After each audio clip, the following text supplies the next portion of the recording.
Michael Robinson with Broadcast Beat and Broadcast Asia. We're live in the booth of Kathrein with Borg. How are you, Joerg? Yes, I'm fine, thank you. Your name is so difficult to pronounce. Yeah, I heard that. Yeah, many people have to put up with it, but just call me Joerg, that's fine. Joerg. So tell us about your company and what you're offering here at Broadcast Asia. Yeah, Kathrein has been a market leader in antennas, both in the wireless space, but here we are representing the broadcast business. We've been in the broadcast business since the 1950s, and we've been building antennas in 140 countries. So we have now more than 7,000 installations in the world, and those large installations like here in Switzerland, this is what we do. So for those of us who don't understand the difference between satellites, right, and broadcast antennas, you want to give us a preview? Sure. So these antennas are for terrestrial reception, so you can get your signal via satellite cable or via a terrestrial signal. And terrestrial has been sort of the origin of broadcast, and now is still one of the main important reception paths. Mm-hmm.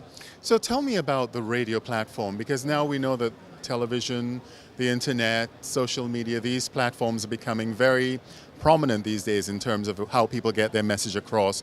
How do you feel the radio market is handling antennas and that sort of infrastructure? Well, obviously the broadcast and radio market is getting much more diverse.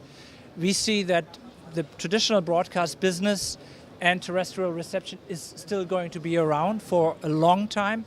Many countries still want to have a terrestrial signal because it's very cheap, very spectrum effective, and this is why we think we are going to be around for a while. Wonderful, that's good to hear, because I'm in radio and I certainly love the platform. And you know something, there are very many communities that rely on radio to get news and information, exactly. Right? Yes, I mean, it's still the cheapest way to get reception in a large area,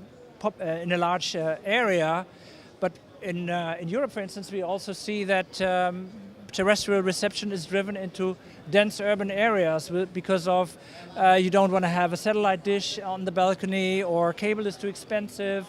So terrestrial is a real alternative, and again, it's very spectrum efficient, and from that perspective, relatively cheap compared to other transmission path. Joerg, thank you so very much. You're with Kathrein, and congratulations to your company on 100 years of being in the business. Good for you. 100 years, yeah, thank you very much. I'm Michael Robinson with Broadcast Beat.